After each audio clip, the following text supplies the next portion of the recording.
Yo and hello everybody, JT here, Triple Crown 24.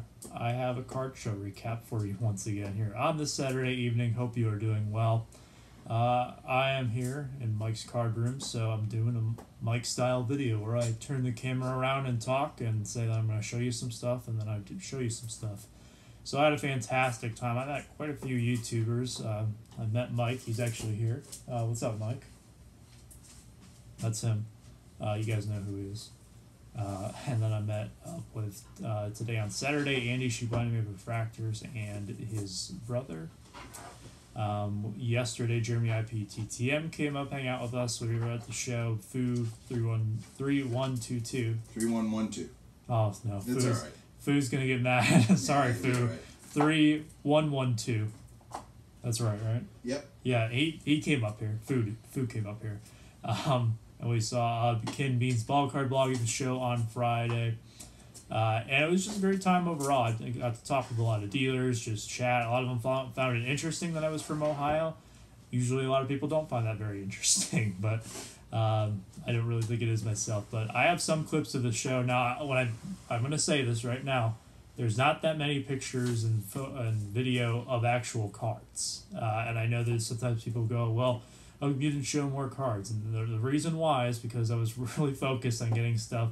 This was technically a business trip for me still, even though it kind of turned into more of a leisure trip. And I had a lot of fun doing all this. So there's a few clips. I took a few videos of some cards, but really overall, a lot of the cards were the same across the whole shebang. There was a lot of John Morant. There was a lot of Zion Williamson. There was a lot of Luka, a lot of Trae Young. It seemed like it was at half the tables at least where you could kind of just close your eyes and then walk around, and then you open your eyes again and you'd think you were right back at the same table. It was crazy how much of the same stuff there was. And for baseball, pretty much the usual suspects. You got Trout, you got Acuna, you got Soto, you got Tatis, just anyone you can really think of. And you have the local interest, of course, as well. But yeah, there's a lot more variety, and that's one of the biggest things I see at shows now is it's not as localized with the teams as you might think it is. It used to be when I was younger and I used to go to shows. That was how it was, but not so much anymore. But it was just a great time hanging out with friends or hanging out with friends as I did. I kind of forgot to pull out the camera and take a minute to capture it on video. But let me show you a little bit of what I did pick up video-wise, and then I will show you what I picked up card-wise, because I thought it was a very successful show and a great time overall. So hang tight. Let's show some clips.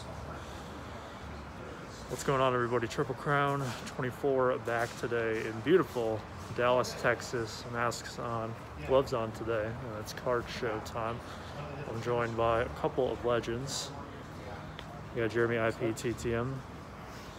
And we got Yo and Hello, baseball collector.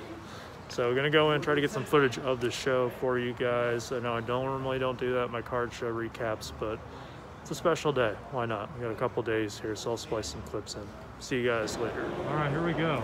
This is what we're working with today. So just gonna take an initial sweep, see what we got. Lots to take a look at today. Mike, what are you buying? Whatever I can find. But what's interesting is we're still, what, an hour before it opens to the public? Yeah. And it's packed already. I mean, there's tons of people in here. So This should be fun. Jeremy, what's gonna be the big Cards. purchase? Cards. I don't want to find out. I'm also looking for cards. Let's see how many cards I can find.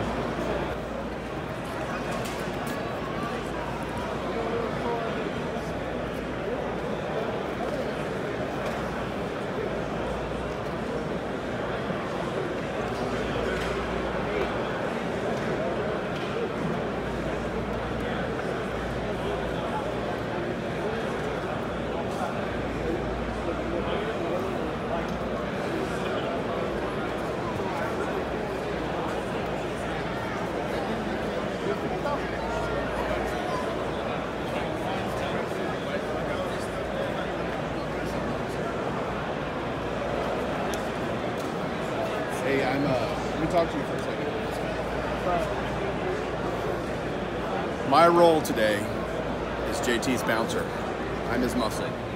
So if he gets in any trouble, I got his back right now, today. This is going to make it in the outtakes. Don't pay attention to him. Got some football, got some baseball. We have a lot of basketball. Ooh, there we go. 93 SP there, too. I like that. Take a look. A few things here I might want. Very nice, very nice.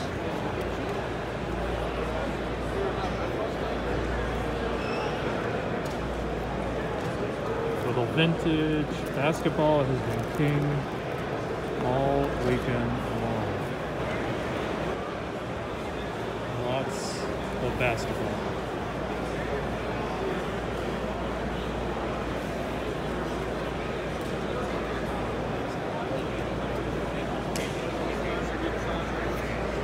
Some oversized items. These are the Super Break bar cards.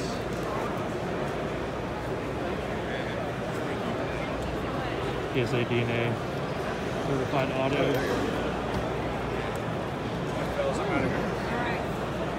We got a guest here with Dave's Midlife Card Prices. What's going on? Bro, what's going on? Okay, like I said, it's not anything too special, but just some fun clips to toss in there. And now let's show off the cards, because I know people like to see some cards. So I'm going to start with the inventory side of things. You guys usually like to see those a little bit more from what I get in the feedback. So I'm going to show stuff kind of mixed around from both days. Here's the first one. I get to use the slab stand here. This is about as good as it's going to get for my videos, so sorry for when I go back home, ladies and gentlemen. 97 Bowman Chrome, Adrian Beltre. I am a prospector of sorts, you could say, and it's mostly Hall of Fame prospecting, and it's no secret that a lot of these guys, you buy their cards before they go into the Hall of Fame, and then they're worth more afterwards. And if you want to have these guys in your collection, then you get them before they're inducted. And this is one of those guys, in my opinion, with Beltre. Member of the 3000 Hits Club. One of my favorite players in general. He's kind of a character, just a tremendous hitter. And he did it late in his career, too, which I think is fantastic. So I got that in a great 8. See, it's just a little off-center top to bottom, but that one was only $15. I couldn't say no to it. Here's one along the same lines. This guy, top 1960 Topps PSA 6, and this is collector grade for this card.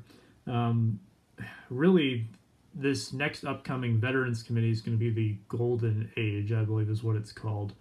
And you have a lot of the older players who, I feel like it's a little bit more predictable that a lot of them are more inevitable to be in the Hall of Fame. Jim Kaat is a wins guy, and that's one of the big things, that wins haven't always been as valued.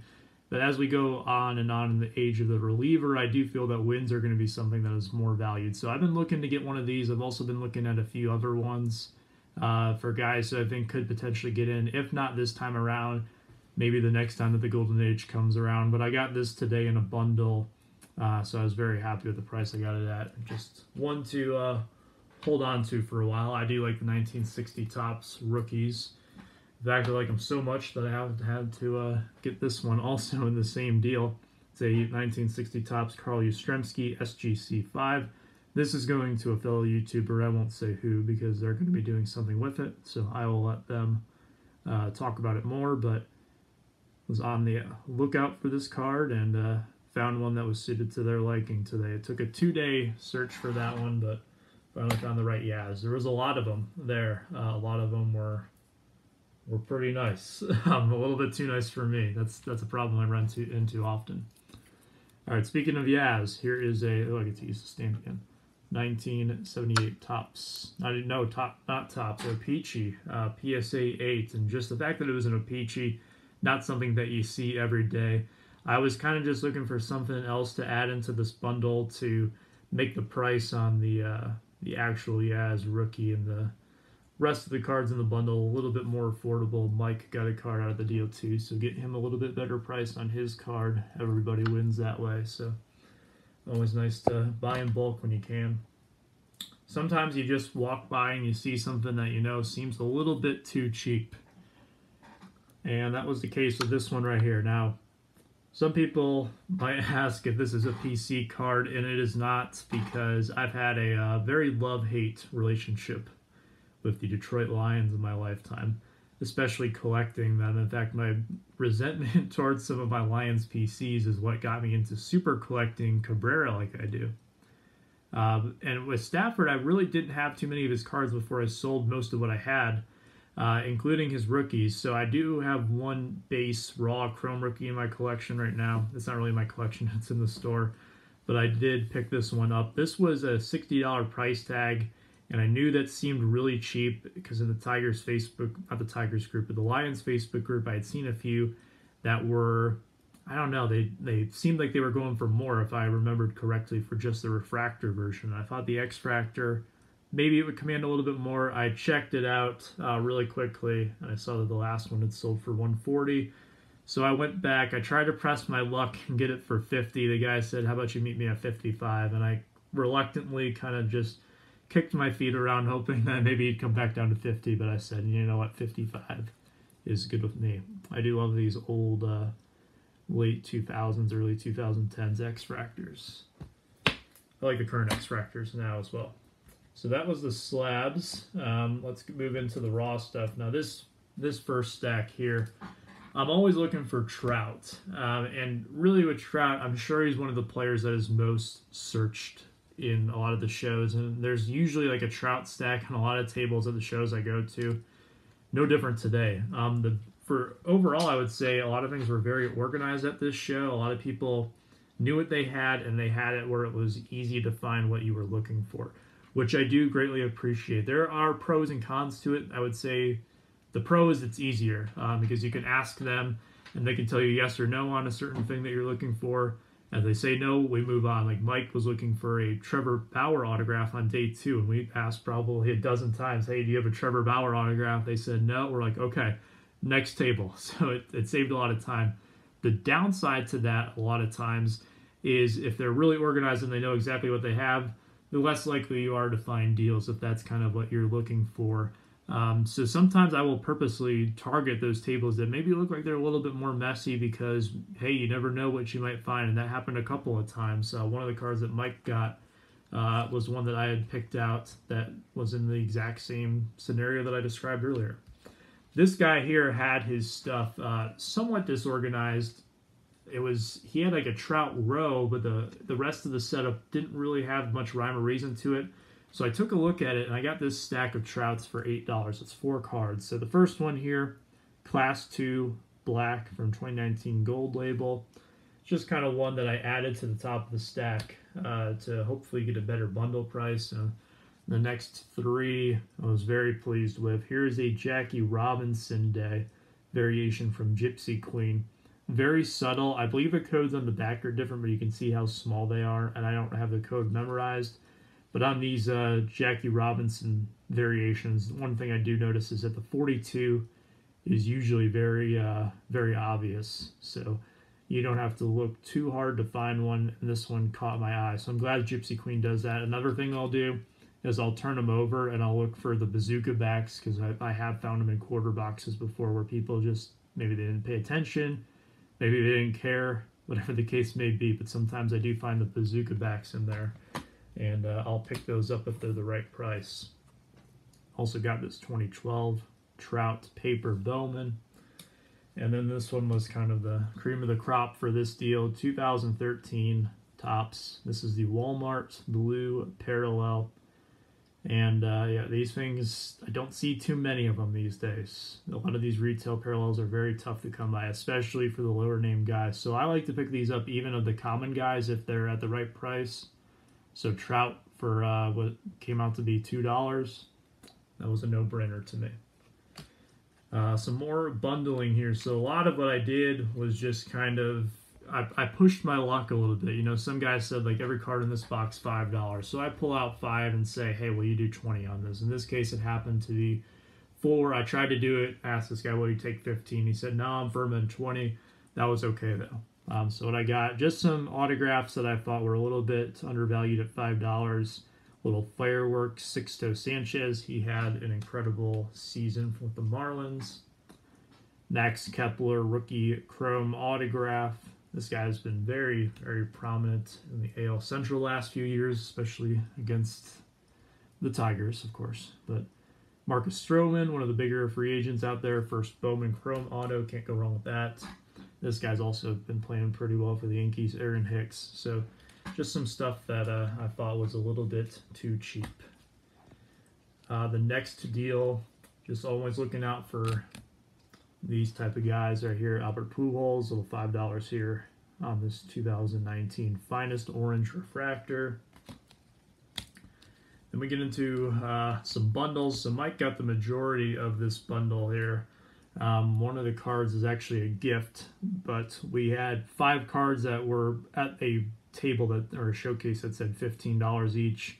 We were able to work it down to be $12 each. It might not sound like a lot, but that's a couple extra dollars in my pocket to go buy some more cards. So this is a Cecil Fielder. This one will be moved either in the Tigers group or in the store, but his autographs, I thought that was cheap for a Fielder autograph. It's a Topps Gold 93. I always love my Topps Golds.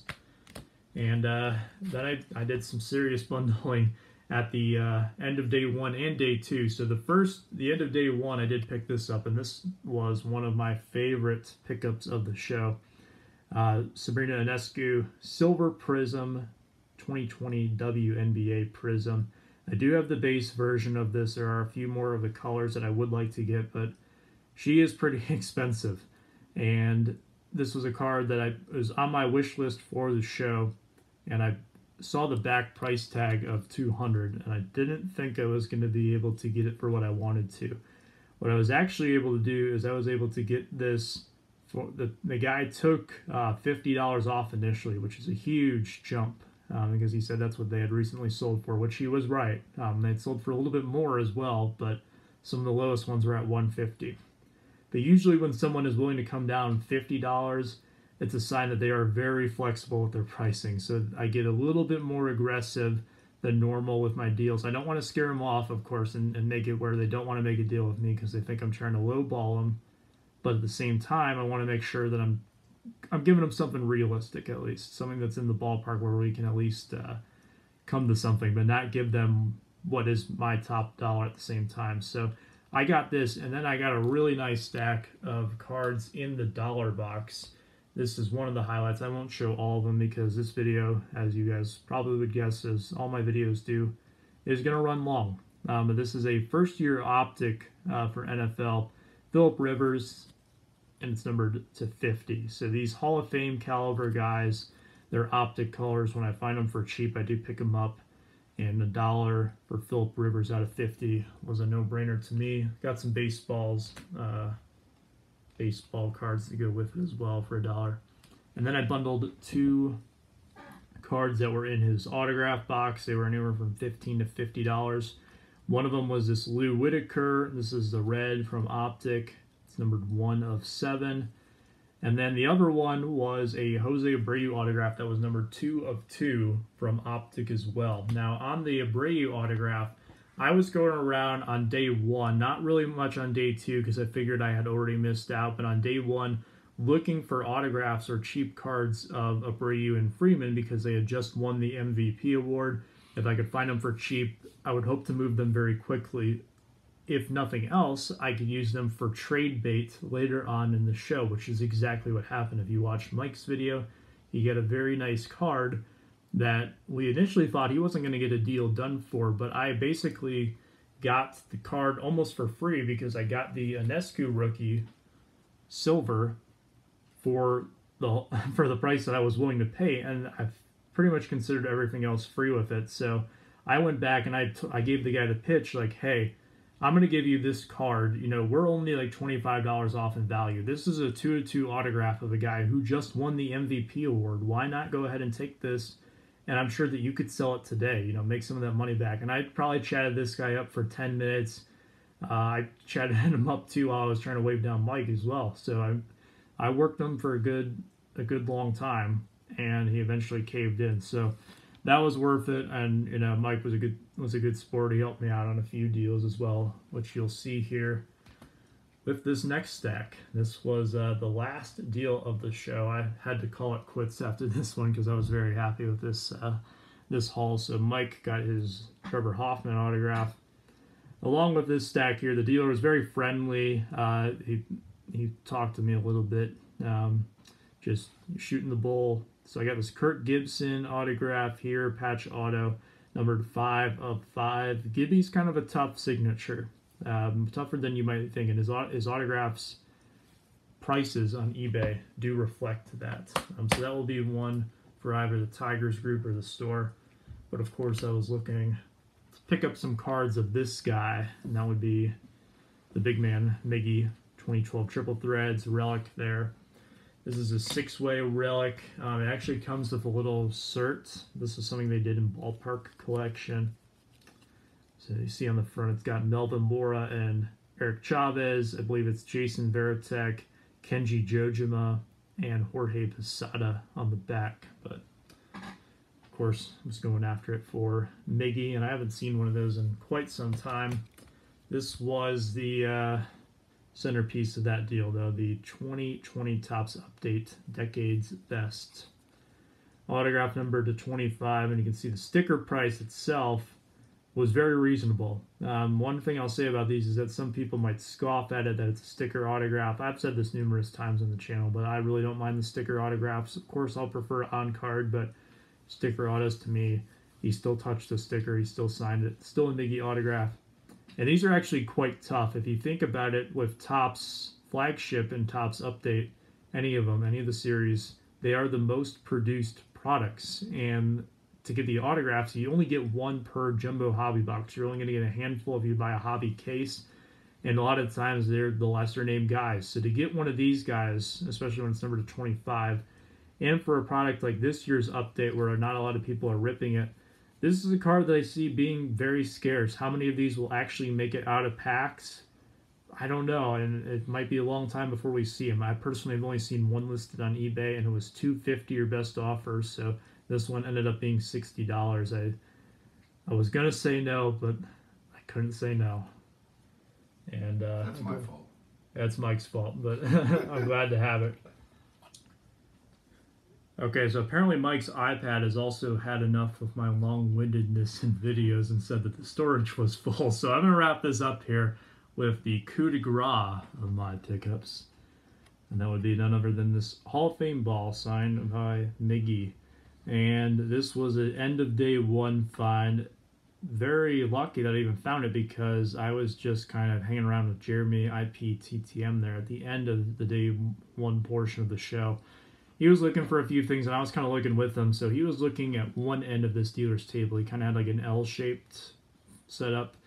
So I went to the other end to kind of just talk with him, and I asked, hey, you got any Miggy stuff? Because he had some cool pieces of memorabilia, and I was just curious to see maybe if he had something cool Miggy related that I couldn't find anywhere else.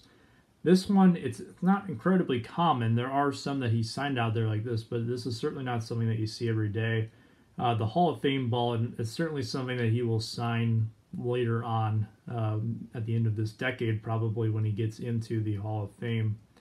Now, I've missed out on several of these in the Tigers group. He had a very fair price on it, less than what they were going for in the Tigers group. He cut it down a little bit more for me. We talked about it, and it's just a story behind how I got signed. It's already JSA certified as well, which some of the ones in the Tigers group are not. And that makes me a little bit uncomfortable just because of some bad experiences buying stuff when I was younger. And I knew this signature looked good. This is definitely from the story you told me, this is definitely a Miggy auto from that era based on the penmanship and signed right there under the Hall of Fame logo. So had to make sure I went home with that. So overall, a fantastic show. I have a lot of dollar box cards that I picked up as well.